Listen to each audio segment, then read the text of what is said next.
এই বাংলাতেই তো মহাপুরুষদের জন্ম।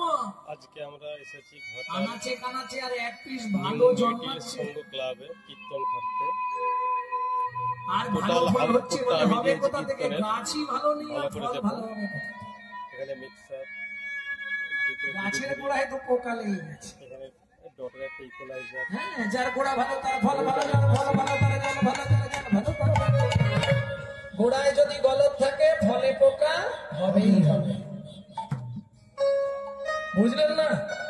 সন্তান গর্ভে থাকাকালীন মা যদি রামায়ণ, মহাভারত, গীতা, ভাগবত এগুলো শোনে, সে সন্তান হবে ঈশ্বরাভিমুখী, সে সন্তান হবে বিশুদ্ধ কৃষ্ণ ভক্ত। আর মা যদি দিন রাত সিরিয়াল দেখে, ওটা সিরিয়াল বাচ্চাই জন্মাবে, কিচ্ছু করার। হ্যাঁ,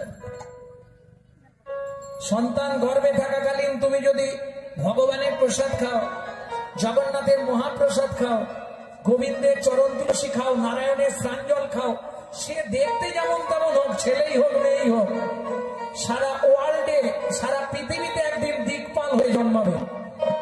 আর তুমি যদি ওই এগ রোল, চাউমিন, ফুচকা খাও, তাহলে ফচকে ফচকে ছেলে মেয়ে জন্মাবে, কিচ্ছু করার।